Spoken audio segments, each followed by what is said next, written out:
Les aventures de Sherlock Holmes, d'après Sir Arthur Conan Doyle. Le Gloria Scott.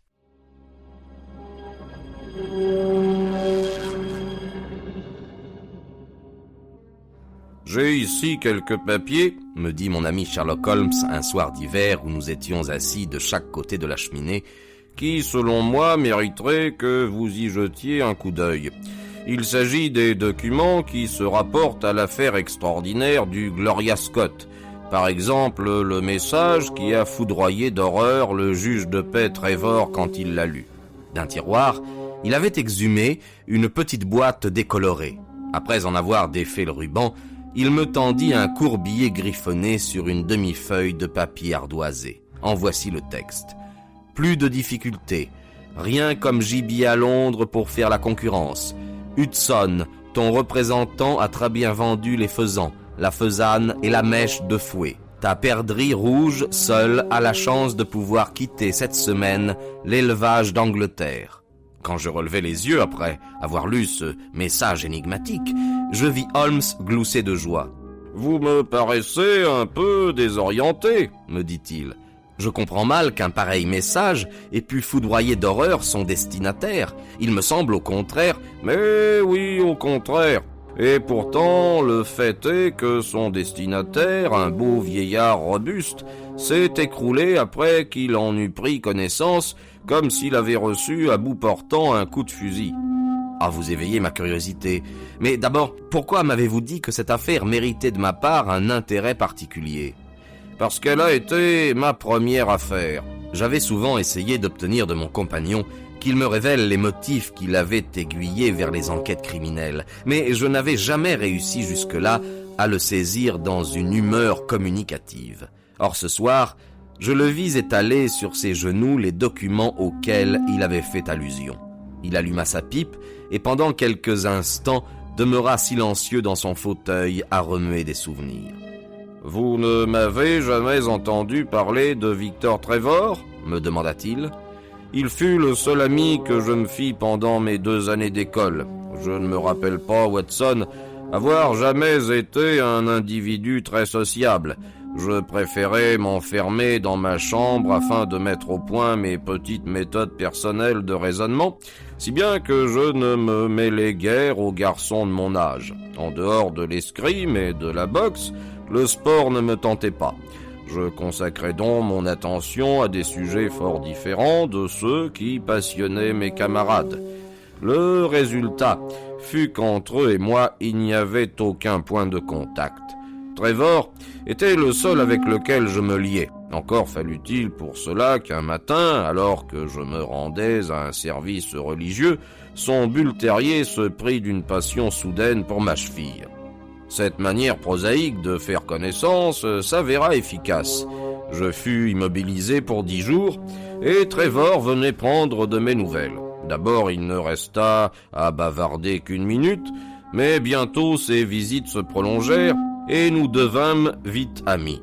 C'était un garçon vigoureux, sanguin, plein d'esprit et d'énergie, à beaucoup d'égards mon contraste.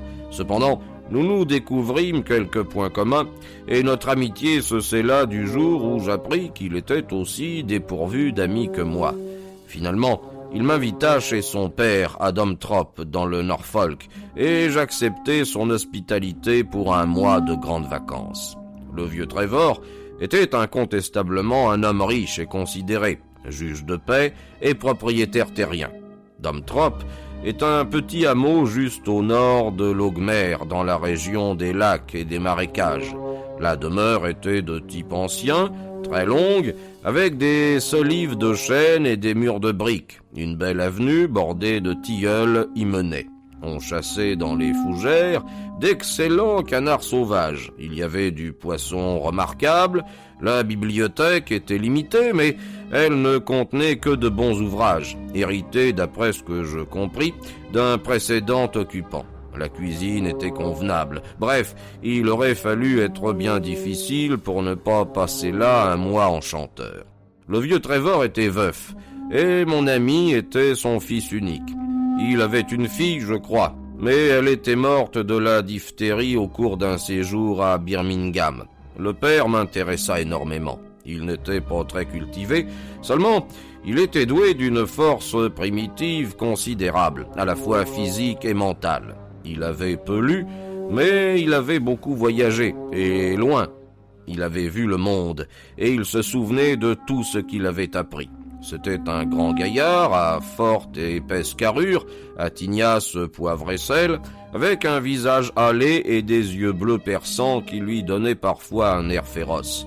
Pourtant, il avait dans le pays la réputation d'être bon et charitable. Au tribunal, il était renommé pour son indulgence. Un soir, peu de temps après mon arrivée, nous étions assis après dîner devant un verre de Porto et le jeune Trevor se mit à parler de mes habitudes d'observation et de déduction dont j'avais déjà fait un système sans en avoir deviné pour autant l'importance qu'il allait prendre dans ma vie. Naturellement, le vieillard crut que son fils exagérait en racontant 2 ou 3 exploits banals que j'avais accomplis. « Allons, monsieur Holmes, me dit-il en riant gaiement. Essayez de déduire quelque chose sur mon compte. Je suis un excellent sujet. »« Je crains de ne pas pouvoir vous en dire long, répondis-je. Néanmoins, je pense que vous avez circulé ces derniers temps en redoutant une agression personnelle. » Le rire s'éteignit sur ses lèvres et il me considéra avec un vif étonnement. « Ma foi, voilà qui est exact, dit-il. Tu sais, Victor, quand nous avons mis un terme aux activités de cette bande de braconniers, ils ont juré d'avoir notre peau. Et Sir Edward Roby a récemment été attaqué. Depuis, je n'ai pas cessé de me tenir sur mes gardes, mais je me demande bien comment vous pouvez le savoir. »« Vous avez une très jolie canne, dis-je. D'après l'inscription, j'ai remarqué que vous ne la possédiez que depuis 1 an. Mais vous vous êtes donné du mal pour en creuser la pomme et pour y verser du plomb fondu, si bien que vous disposez d'une arme formidable. J'en ai déduit que vous n'auriez pas pris de telles précautions si vous n'aviez pas redouté un danger quelconque. »« Ah, et quoi encore ?» me demanda-t-il en souriant. « Dans votre jeunesse, vous avez fait de la boxe. »« Exact, cela aussi. Et comment l'avez-vous deviné? Est-ce que mon nez n'est pas tout à fait droit ?»« Oh non, il ne s'agit pas de votre nez, mais de vos oreilles. Elles ont l'allongement et l'épaisseur qui ne se retrouvent que chez les boxeurs. »« Et rien d'autre ? » Les callosités de vos mains m'apprennent que vous avez beaucoup retourné la terre. Tout mon argent vient d'un champ aurifère. Vous êtes allé en Nouvelle-Zélande. Ah, exact encore. Vous avez séjourné au Japon. C'est parfaitement vrai. Et vous avez été très intimement associé avec quelqu'un dont les initiales étaient J.A. et qu'ensuite vous avez cherché à oublier complètement. Monsieur Trevor se leva avec peine, me fixa de ses grands yeux bleus dont l'expression devint sauvage, farouche, et piqua du nez parmi les coquilles de noix qui jonchaient la nappe, évanoui raide. Vous pouvez imaginer, mon cher Watson, comme nous avons été bouleversés, son fils et moi. Son attaque ne fut cependant de longue durée. Dès que nous eûmes déboutonné son col et aspergé d'eau fraîche son visage, il octa 2 ou 3 fois et se remit sur son séant. « Ah, mes enfants, nous dit-il en s'efforçant de sourire. J'espère que je ne vous ai pas effrayé au moins. Costaud comme je suis, j'ai pourtant une faiblesse du côté du cœur et il ne m'en faut pas beaucoup pour me flanquer par terre. Je ne sais pas comment vous vous débrouillez, monsieur Holmes, mais j'ai l'impression que tous les détectives officiels ou officieux sont à côté de vous des enfants. C'est là votre carrière, monsieur, et vous pouvez en croire à un homme qui a roulé sa bosse dans les 5 parties du monde. Voilà le conseil, joint à une estimation exagérée de mes capacités, qui me mit pour la première fois, Watson, si vous me faites l'honneur de me croire, en face de ce sentiment tout nouveau pour moi, à savoir que je pourrais gagner ma vie grâce à ce qui n'avait été pour moi qu'un simple passe-temps. Sur le moment, d'ailleurs, je fus trop préoccupé par le soudain malaise de mon hôte pour penser à autre chose. « J'espère ne vous avoir rien dit qui vous ait fait du mal, murmurai-je. »« Eh bien, vous avez touché à coup sûr une corde sensible. Puis-je vous demander comment vous savez cela et ce que vous savez exactement ?» Il s'adressait maintenant à moi sur un ton badin, mais au fond de son regard, une sorte de terreur restait tapie. « C'est la simplicité même, répondis-je. Quand vous avez relevé votre manche pour tirer tout à l'heure le poisson hors de l'eau, j'ai vu les initiales J.A. tatouées au pli du coude. Les lettres sont encore visibles, mais étant donné leur demi-effacement et la couleur de votre peau autour, il est évident que vous avez tenté de les faire disparaître. Évident par conséquent que ces initiales vous ont été autrefois très chères et qu'ensuite vous avez souhaité les oublier. « Quels yeux !» s'écria-t-il non sans pousser un soupir de soulagement. « C'est tout à fait ce que vous avez dit, mais n'en parlons plus. De tous les revenants, les spectres de nos amours sont les pires. Passons dans la salle de billard et fumons paisiblement un cigare. » À dater de ce jour et en dépit de toute sa cordialité, il y eut constamment dans le comportement de M. Trevor envers moi une pointe de soupçon. Son fils le remarqua. « Vous avez donné une telle peur au vieux, me dit-il, qu'il ne sera plus jamais sûr de ce que vous savez, de ce que vous ignorez. » Il n'avait pas l'intention de me le montrer, j'en suis certain, mais cette impression était si fort entrée en lui qu'elle se manifestait en toute occasion. Finalement, me rendant compte que ma présence le tourmentait, je brusquai la fin de mon séjour. Toutefois, la veille de mon départ, il se produisit un incident dont l'importance se révéla par la suite.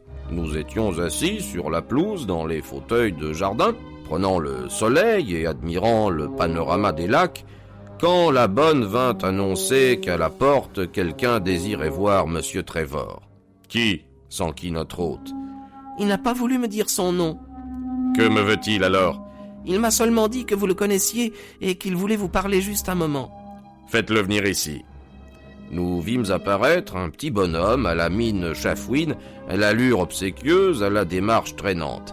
Il portait une veste déboutonnée, tachée de goudron à la manche, une chemise à carreaux noirs et rouges, des pantalons de treillis, de grosses chaussures éculées. Il avait la figure maigre, brunie, rasée, ornée d'un perpétuel sourire qui découvrait une rangée irrégulière de dents jaunes. Ses mains, ratatinées, étaient à demi fermées, comme les marins ont l'habitude. Pendant qu'il traversait pesamment la pelouse, j'entendis M. Trevor comprimer un petit cri de gorge. Il se leva précipitamment et courut dans la maison. Il fut de retour presque aussitôt. Quand il passa près de moi, je sentis une forte odeur de cognac. « Alors, mon vieux, fit-il, que puis-je faire pour votre service ?» Le marin resta debout, à le regarder avec des yeux plissés. Le même sourire écartait toujours ses lèvres molles. « Vous ne me connaissez pas ?» demanda-t-il enfin. « Ah ça, mon Dieu, mais c'est Hudson !» s'écria M. Trevor avec une intonation de surprise. « C'est Hudson, monsieur, » répondit le marin. « Et oui, cela fait bien 30 et quelques années que je ne vous ai vu. Et vous voilà dans votre maison, tandis que moi j'en suis encore à ramasser ma croûte dans les poubelles. »« Allons, mon vieux, tu t'apercevras que je n'ai pas oublié les anciens, » déclara M. Trevor, qui s'avança vers le marin, lui dit quelque chose à voix basse et reprit plus fort. « Va à la cuisine, on te donnera à manger et à boire. Je te trouverai certainement une situation. »« Merci, monsieur. Je viens de passer 2 ans sur un cargo de 8 nœuds et je voudrais bien me reposer un peu. Je pensais que je pourrais m'arranger soit avec monsieur Beddoes, soit avec vous. »« Ah !» s'exclama M. Trevor. « Tu sais l'adresse de M. Beddoes ?»« Pardonnez-moi, monsieur, mais je sais où sont tous mes vieux amis, » répondit le marin en accentuant son sourire sinistre. Il suivit alors la bonne à la cuisine. M. Trevor marmonna quelques mots pour nous dire qu'il avait été camarade de bord avec cet homme au cours de son voyage vers les terres aurifères. Puis, il nous laissa et rentra. 1 heure plus tard, quand nous regagnâmes la maison, nous le trouvâmes étendu ivre-mort sur le sofa de la salle à manger. Cet incident me laissa une vilaine impression et je ne fus pas fâché le lendemain de quitter Domtrop. Je sentais que ma présence serait pour mon ami une source de gêne. Tous ces événements eurent lieu pendant le 1er mois des grandes vacances. Je revins m'enfermer dans ma chambre de Londres où je procédais durant cette semaine à diverses expériences de chimie organique. Un jour d'automne cependant, alors que les vacances touchaient à leur fin, je reçus un télégramme de mon ami me suppliant de revenir à Domtrop parce qu'il avait grand besoin de conseils et d'appui. Je laissai tout tomber et je repris la route du nord. Il m'attendait à la gare avec la charrette anglaise. Du premier regard, je compris qu'il venait de passer 2 mois fort pénibles. Il avait maigri, il semblait rongé par le chagrin. Il avait perdu la gaieté de bonne aloi qui l'animait. « Le vieux est en train de mourir !» me dit-il dès l'abord. « Pas possible, m'écriai-je. Mourir de quoi ?»« D'apoplexie, un choc nerveux. Tout aujourd'hui, il a été à 2 doigts de la mort. Je ne sais pas si nous le retrouverons en vie. » À cette nouvelle inattendue, j'étais, comme vous le devinez, Watson, absolument bouleversé. « Et la cause ?» demandai-je. « Ah, voilà le point. Montez, nous parlerons en route. Vous vous rappelez le type qui est arrivé la veille de votre départ ?»« Très bien, oui. »« Savez-vous qui nous avons introduit ce jour-là dans notre maison ?»« Je n'en ai aucune idée. »« Le diable, Holmes !» Je le dévisageai avec stupéfaction. « Si, Holmes, c'était le diable en personne. Depuis son arrivée, nous n'avons pas eu 1 heure de tranquillité, pas une. Depuis ce soir-là, le vieux n'a jamais plus relevé la tête. Et maintenant, sa vie ne tient plus qu'à un souffle. Il a le cœur démoli, tout ça à cause de ce maudit Hudson. Quel pouvoir détenait-il donc ? Ah, je donnerais gros pour le savoir. Mon pauvre père, si bon, si généreux, si gentil. Comment a-t-il pu tomber dans les griffes de ce bandit ? Mais je suis content que vous soyez venu, Holmes. Je fonde de grands espoirs sur votre jugement et sur votre discrétion. Je suis sûr que vous me conseillerez au mieux. Nous volions sur la route lisse et blanche. Devant nous s'étendait tout le pays des lacs et des marécages qui miroitaient sous la lumière rouge du soleil couchant. Parmi un bouquet d'arbres sur notre gauche, j'aperçus déjà les hautes cheminées et le mât pavoisé qui indiquait la demeure de M. Trevor. « Mon père a fait d'Hudson un jardinier », m'expliqua mon ami. Et puis, comme le jardinage ne lui plaisait plus, il l'a nommé maître d'hôtel. La maison paraissait être à lui. Il s'y promenait et agissait à sa guise. Les bonnes se plaignirent de son intempérance et de ses grossièretés. Papa les augmenta pour les faire taire.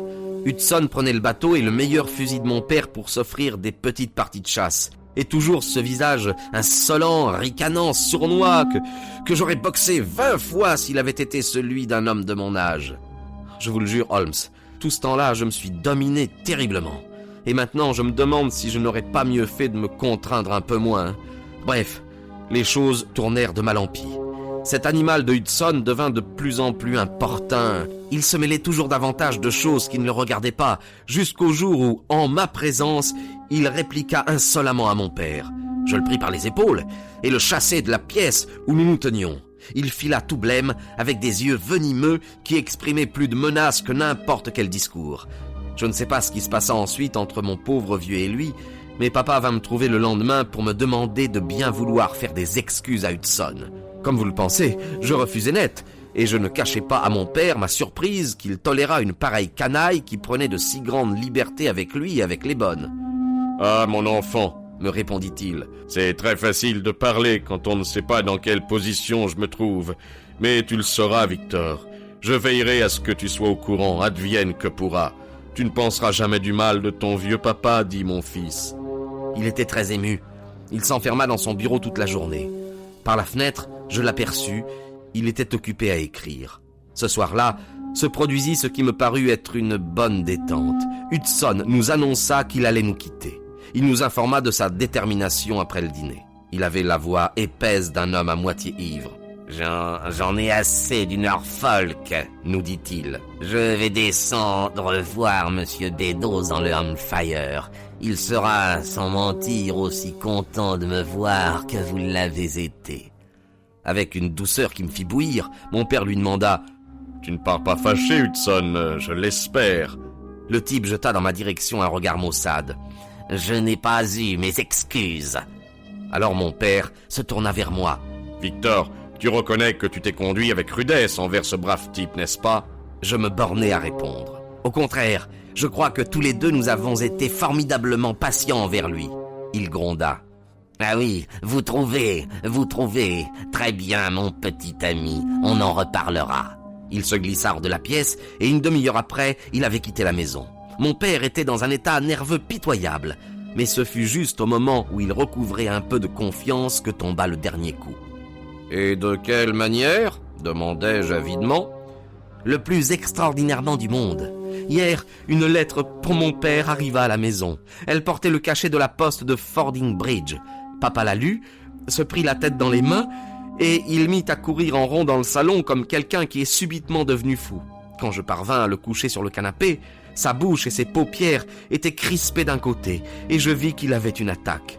Le docteur Fordham accourut immédiatement. Nous le mîmes au lit, mais la paralysie s'est étendue. Il n'a pas repris connaissance et je crois que nous ne le retrouverons pas vivant. « Vous m'épouvantez, Trevor » m'exclamai-je. « Mais quoi donc dans cette lettre aurait pu provoquer une telle catastrophe ?» Rien, et voilà l'inexplicable. Le message était absurde, banal. Ah mon Dieu, c'est ce que je craignais. Pendant qu'il parlait, nous avions contourné le virage de l'avenue des Tilleuls.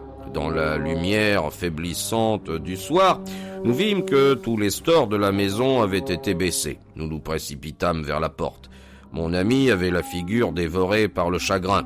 Un homme vêtu de noir franchissait le seuil. Il s'arrêta quand il nous aperçut. « Quand cela est-il arrivé, docteur ?» interrogea Trevor. « Presque immédiatement après votre départ. »« Avait-il repris connaissance ?»« Juste un instant avant la fin. »« A-t-il dit quelque chose pour moi ?»« Ceci seulement. Les papiers sont dans le tiroir du fond du meuble japonais. » Mon ami monta, accompagné du docteur, vers la chambre mortuaire. Moi, je restais dans le bureau, méditant sur toute l'affaire, et me sentant plus affligé que je ne l'avais jamais été. Quel était le passé de ce Trevor? Il avait été boxeur, il avait voyagé, il était devenu chercheur d'or. Et comment était-il tombé au pouvoir de ce marin au visage repoussant? Pourquoi également s'était-il évanoui pour une allusion aux initiales à demi effacées sur son bras? Et pourquoi était-il mort de frayeur au reçu d'une lettre de Fordingbridge? Puis je me rappelai que Fordingbridge était situé dans le Hampshire, et que ce monsieur Beddoes, chez qui s'était rendu le marin probablement dans l'intention de le faire chanter, m'avait été indiqué comme résident dans le Hampshire. La lettre pouvait donc venir soit de Hudson, le marin, annonçant qu'il avait trahi le secret coupable qui semblait exister, soit de Beddoes, avertissant un vieil associé qu'une trahison de cet ordre était imminente. Jusque-là, c'était assez clair. Mais dans ce cas, comment se faisait-il que le message fût banal, absurde, pour reprendre les mots mêmes du fils? Il avait dû l'avoir mal lu, mal compris, ou alors ce message aurait été rédigé dans l'un de ces codes ingénieux qui permettent d'écrire une chose qui en signifie une autre. Il me fallait avoir cette lettre entre les mains. Si elle avait un sens caché, je saurais bien le deviner. Pendant 1 heure, je demeurai assis réfléchissant dans l'obscurité, jusqu'à ce qu'une bonne en larmes apporta une lampe. Et tout de suite, derrière elle, mon ami Trevor, pâle mais maître de lui, munit des papiers qui sont maintenant sur mes genoux. Il s'assit en face de moi, approcha la lampe du bord de la table et me tendit un court billet griffonné, comme vous le voyez, sur une simple feuille de papier gris. Et je lus. Plus de difficultés, rien comme gibier à Londres pour faire la concurrence. Hudson, ton représentant, a très bien vendu les faisans, la faisane et la mèche de fouet. Ta perdrix rouge, seule, a la chance de pouvoir quitter cette semaine l'élevage d'Angleterre. Je peux bien vous dire que je fus frappé du même étonnement que vous aujourd'hui quand je lus ce message pour la première fois. Puis je le relus très attentivement. Évidemment, comme je l'avais supposé, un deuxième sens devait être dissimulé dans cette étrange combinaison de mots. Ou bien y avait-il une signification convenue antérieurement dans des mots comme mèche de fouet ou perdrix rouge? D'un code arbitraire, il m'aurait été impossible de déduire quoi que ce fût. Or, j'étais prêt à jurer que là était le nœud de l'affaire. La présence du nom Hudson semblait indiquer que l'objet du message était celui auquel j'avais pensé et que son auteur était Beddoes plutôt que le marin. J'essayai de le lire à rebours, mais les derniers mots, l'élevage d'Angleterre, me découragèrent. Puis je tentai des mots alternés, mais ni les plus difficultés, comme à pour, ni les de quitter semaine Angleterre ne m'éclairèrent le moins du monde. Enfin, tout à coup, la clé m'apparut. je vis que le premier de chaque groupe de 3 mots était seul à revenir, ce qui donnait une suite de phrases qui avait poussé au désespoir le vieux Trevor. L'avertissement était bref, net. Je le traduisis pour mon camarade. Plus rien à faire, Hudson a vendu la mèche, ta seule chance, quitter l'Angleterre. Victor Trevor enfouit son visage dans ses mains frémissantes. « Je suppose que ce doit être exact, me dit-il, mais c'est pire que la mort, car cela signifie aussi le déshonneur. Tout de même, que signifient les mots « ton représentant est perdrix rouge » ? Rien pour le message, mais peut-être en saurions-nous davantage si nous découvrions l'expéditeur. Vous voyez, il a commencé par écrire « plus », 3 petits points, « rien », 3 petits points, « à », 3 petits points, « faire », etc. Ensuite, pour se conformer au code, il a bouché les espaces par 2 mots à la suite. Naturellement, il s'est servi des premiers mots qui lui venaient à l'idée. Et s'il y en a tant qui se rapportent au gibier, vous pouvez être sûr que cet expéditeur est ou un fanatique de la chasse ou un passionné de l'élevage. Qu'est-ce que vous savez sur ce Beddoes ? Maintenant que vous m'y faites penser, dit-il, je me souviens que chaque automne, mon pauvre père était invité à chasser sur sa réserve. Alors c'est incontestablement de lui que vient le billet. Reste à savoir la nature du secret que le marin Hudson semble avoir tenu en suspens au-dessus de la tête de ces 2 hommes riches et respectables. « Hélas, Holmes !» s'écria-t-il. « J'ai bien peur qu'il ne s'agisse d'un secret de péché ou de honte. Pour vous, je n'en ai pas. Voici la déclaration qui a été rédigée par mon père quand il a su que le danger était imminent. Je l'ai trouvée dans le meuble japonais comme me l'avait annoncé le docteur. Prenez-la et lisez-la moi. Je n'ai ni la force ni le courage de le faire moi-même. » Et voici les papiers, mon cher Watson, qu'il me remit. Je vais vous les lire à vous, comme je les lui ai lus à lui, cette nuit-là, dans le vieux bureau. Sur l'extérieur, il est écrit « Détails sur le voyage du Gloria Scott depuis son départ de Falmouth le 8 octobre 1855 jusqu'à sa destruction à 15 degrés 20 de latitude nord et 25 degrés 14 de longitude ouest le 6 novembre. Cette déclaration est rédigée sous forme de lettre. En voici le texte. Mon bien cher fils, maintenant que le déshonneur qui approche commence à assombrir les dernières années de ma vie, je puis écrire en toute vérité et probité que ce n'est pas la crainte de la loi, ni la perte de ma situation dans le comté, ni ma chute sous les yeux de tous ceux qui m'ont connu qui me fend le cœur. C'est l'idée que tu auras à rougir de moi, toi qui m'aimes et qui n'as jamais eu de motif pour ne point me respecter. Mais si le coup que pour toujours je redoute s'abat sur moi, alors je désire que tu lises ceci, afin que ce soit de moi que tu apprennes jusqu'où j'ai été à blâmer. Si tout au contraire se passe bien, que le Dieu Tout-Puissant entende ma prière, et si par hasard ce papier n'est pas détruit et tombe entre tes mains, je te conjure par tout ce que tu considères de plus sacré, par la mémoire de ta chère mère et par l'amour qui nous a toujours unis, d'arrêter là ta lecture, de le jeter au feu et de ne plus lui accorder la moindre pensée. Si donc tu poursuis cette lecture, c'est que j'aurais été préalablement démasqué et mené hors de ma maison, ou, ce qui est plus probable étant donné ma maladie de cœur, que je serais mort avec mon secret scellé à jamais sur ma langue. Dans l'un ou l'autre cas, je n'aurai rien à te cacher. Prends par conséquent chacun de mes mots pour la vérité nue, je le jure. Cher enfant, je ne m'appelle pas Trevor. Lorsque j'étais beaucoup plus jeune, je m'appelais James Armitage. Tu comprends à présent le choc que j'éprouvais il y a quelques semaines lorsque ton ami d'école me parla d'une manière qui pouvait me laisser supposer qu'il avait percé mon secret.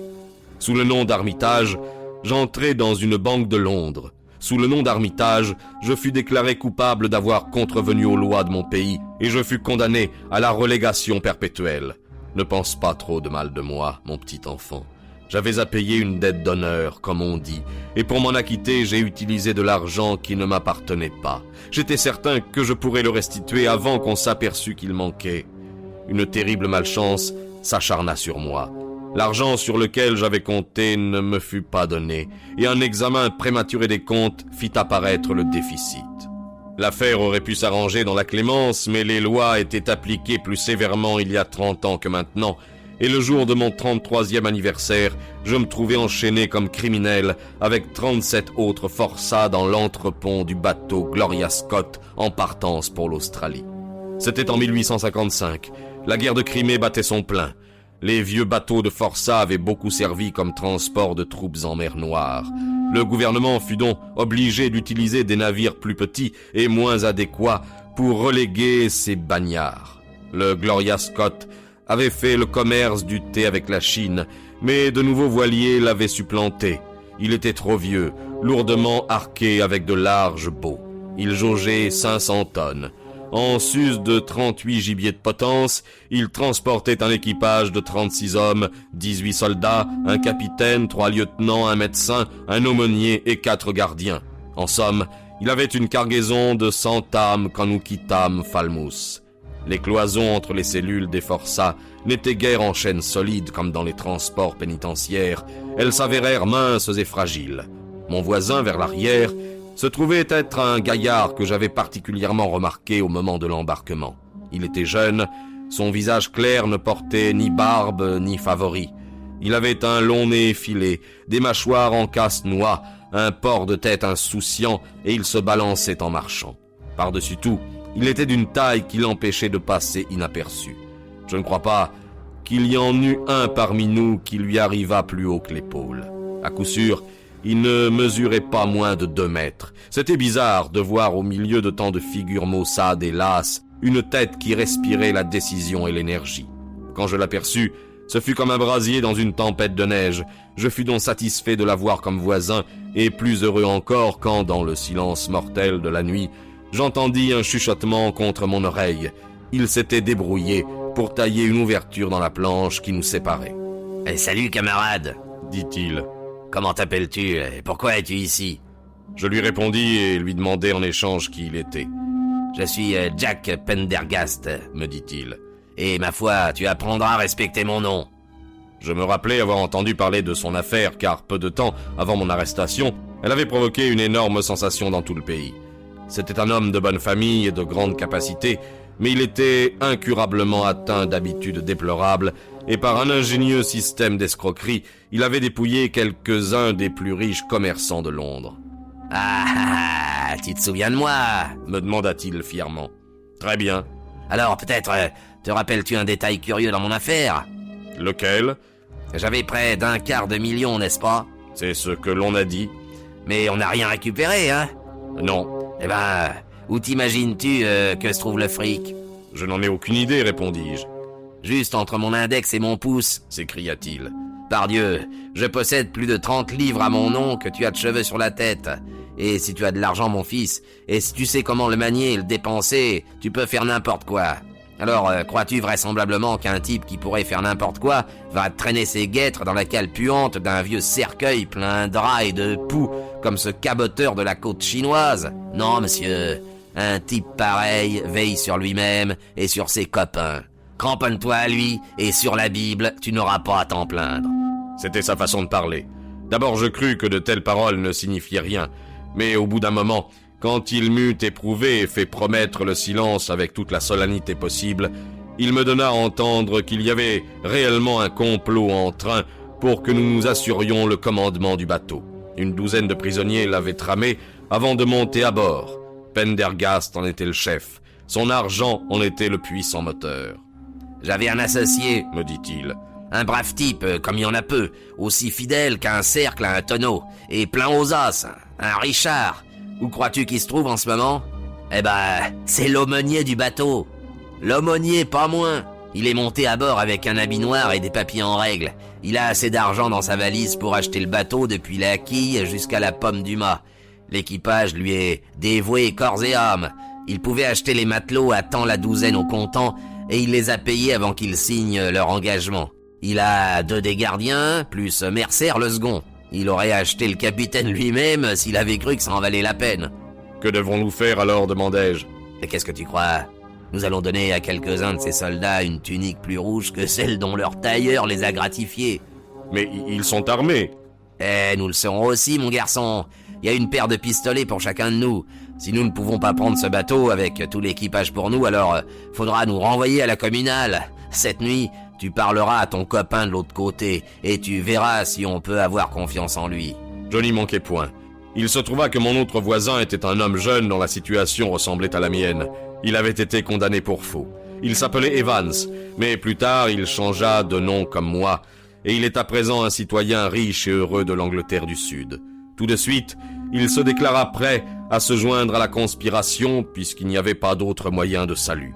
Nous n'avions pas encore quitté la Manche, qu'il n'y avait plus que 2 prisonniers tenus dans l'ignorance. L'un avait l'esprit faible et nous n'osions pas nous confier à lui. L'autre était atteint de jaunisse et ne pouvait nous être d'aucun secours. Dès le départ, rien en vérité ne pouvait nous empêcher de prendre possession du bateau. L'équipage se composait de coquins spécialement enrôlés pour cette aventure.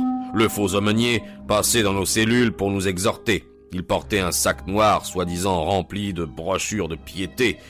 Il venait si souvent qu'à la fin du 3e jour, nous avions tous soigneusement serré au pied de notre lit une lime, une paire de pistolets, une livre de poudre et 20 pièces d'or.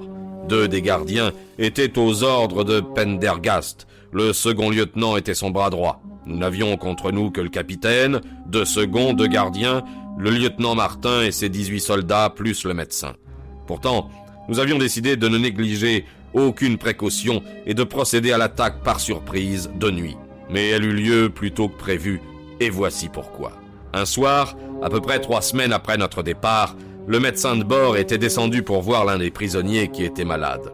Passant sa main au bas de la couchette, il sentit la forme des pistolets. S'il n'avait rien dit, toute l'affaire aurait été éventée. Mais c'était un petit bonhomme nerveux. Il poussa un cri de surprise et il devint si pâle que son patient devina sur l'heure ce qu'il avait découvert. Il le saisit, le bâillonna avant qu'il pût donner l'alarme et le ficela sous sa couchette. Le médecin avait ouvert la porte qui conduisait au pont. Tous, d'un même élan, nous la franchîmes. Les 2 sentinelles furent abattus, ainsi que le caporal qui était accouru pour voir ce qui se passait. À l'entrée des cabines, il y avait 2 autres soldats. Leurs fusils ne devaient pas être chargés car ils ne firent pas feu sur nous, et ils furent tués tandis qu'ils essayaient de mettre la baïonnette au canon. Nous nous précipitâmes dans la cabine du capitaine, mais au moment où nous poussions sa porte, une déflagration retentit de l'intérieur. Nous le trouvâmes la tête couchée sur la carte de l'Atlantique qui était épinglée sur sa table. L'aumônier se tenait à côté de lui, avec à la main un pistolet encore fumant. Les 2 lieutenants furent arrêtés par l'équipage. Tout paraissait bel et bien réglé. La cabine de luxe était attenante à celle du capitaine. Nous y pénétrâmes en masse et nous nous affalâmes sur les banquettes en parlant tous ensemble. Nous étions au bord de la folie, dans le sentiment de notre liberté retrouvée. Tout autour, il y avait des coffres et Wilson, le faux aumônier, en fractura un pour en extraire une 12aine de bouteilles de xérès doré. Aussitôt, nous leur cassâmes le goulot et remplîmes nos gobelets. Au moment où nous les levions pour trinquer, voilà que sans avertissement ni sommation, une salve de fusil nous déchira les oreilles. La cabine s'emplit d'une fumée telle que nous ne pouvions pas voir de l'autre côté de la table. Quand elle se dissipa, je me retrouvai dans un véritable abattoir. Wilson et 8 forçats se tortillaient par terre pêle-mêle. Le sang et le xérès coulaient et se confondaient sur la table. Encore aujourd'hui, j'ai des nausées en y pensant. Nous étions paralysés par ce spectacle, et je crois que nous nous serions rendus si Pendergast n'avait pas été là. Il mugit comme un taureau et se roua à la porte avec tous les survivants derrière lui. Face à nous, sur la poupe, il y avait le lieutenant et 10 de ses hommes. Les châssis vitrés au-dessus de la table de la cabine avaient été légèrement ouverts et ils nous avaient tiré dessus par l'entrebâillement. Avant qu'ils eussent eu le temps de recharger les fusils, nous fûmes sur eux. Ils résistèrent avec acharnement, mais nous avions l'avantage du nombre. En 5 minutes, tout fut consommé. Oh, mon Dieu, y eut-il jamais semblable boucherie à bord d'un navire? Pendergast se démenait comme un démon. Il ramassait les soldats, à croire qu'ils étaient des enfants, et les balançait par-dessus bord, morts ou vifs. Un sergent, horriblement blessé, eut le courage de nager longtemps, jusqu'à ce que l'un de nous, pris de pitié, lui fit sauter la cervelle d'un coup bien ajusté. Quand le combat prit fin, il ne restait de nos ennemis que les 2 gardiens, les 2 lieutenants et le médecin. Ce fut à leur sujet que se produisit la grande querelle. Beaucoup d'entre nous étaient fort contents d'avoir reconquis leur liberté, cela leur suffisait. Ils ne tenaient pas à avoir un meurtre sur la conscience. Rien de commun, en effet, entre jeter par-dessus bord des soldats armés d'un fusil et assister à un massacre exécuté de sang-froid. Nous fûmes 8, 3 marins et 5 forçats, à déclarer que nous ne le voulions pas. Mais il n'y eut rien à faire pour ébranler Pendergast et ceux qui partageaient son avis. Il nous affirma que notre unique chance de sécurité consistait à achever le nettoyage et qu'il ne laisserait pas en vie une langue capable de témoigner contre nous. Il s'en fallut de peu que nous partagions le sort des prisonniers, mais finalement, il nous dit que nous pouvions prendre un canot et partir. Nous sautâmes sur cette offre, tant nous étions écœurés de cette volonté sanguinaire, et nous comprenions bien qu'il n'était pas en notre pouvoir d'y mettre un terme. On nous donna à chacun des frusques de marin, un baril d'eau, une caisse de bœuf salé et une caisse de biscuits, plus une boussole. Pendergast nous mena devant la carte, nous expliqua que nous étions des marins naufragés dont le bateau avait sombré par 15 degrés de latitude nord et 25 degrés de longitude ouest. Puis il coupa l'amarre de l'embarcation et nous laissa filer. Et maintenant j'en arrive, mon cher fils, à la partie la plus surprenante de mon récit. Les marins avaient allé bas à la vergue de Misène pendant la révolte. Quand nous nous éloignâmes, ils la remirent d'équerre. Comme il soufflait un léger vent du nord-est, le bateau commença à prendre de la distance. Notre canot escaladait tant bien que mal les longues vagues douces. Evans et moi, qui étions les plus instruits du groupe, nous avions pris place à l'arrière pour décider de notre destination. C'était un joli problème, car le Cap-Vert était situé à plus de 750 kilomètres sur notre nord, et la côte africaine à 1 millier de kilomètres sur notre est. En définitive, comme le vent venait plutôt du nord, nous pensâmes que la Sierra Leone était la meilleure solution, et nous mîmes le cap dans cette direction. L'autre bateau naviguait à ce moment presque coque noyée sur notre tribord arrière. Soudain, alors que nous regardions de son côté, nous vîmes une gerbe de fumée noire épaisse en jaillir, qui s'épanouit sur l'horizon comme un arbre gigantesque. Quelques secondes plus tard, un coup de tonnerre éclata. Lorsque la fumée fut chassée par le vent, nous ne vîmes plus trace du Gloria Scott. Immédiatement, nous virâmes de cap et rîmes force de rame vers l'endroit où une brume noirâtre, flottant encore au-dessus de l'eau, indiquait la scène du sinistre. Il nous fallut une bonne heure pour l'atteindre. D'abord, nous crûmes que nous étions arrivés trop tard. Les débris d'un canot, une grande quantité de caisses et d'espars montaient et redescendaient au gré des vagues. N'ayant décelé aucun signe de vie, nous avions fait demi-tour, mais nous entendîmes appeler au secours. À une certaine distance, sur un morceau de bois, un homme gisait étendu. Nous le halâmes sur notre canot. C'était un jeune matelot qui s'appelait Hudson. Il était tellement brûlé et épuisé que nous dûmes attendre le lendemain matin pour apprendre de sa bouche ce qui s'était passé. Après notre départ, Pendergast et sa bande s'étaient mis en devoir d'exécuter les 5 prisonniers survivants.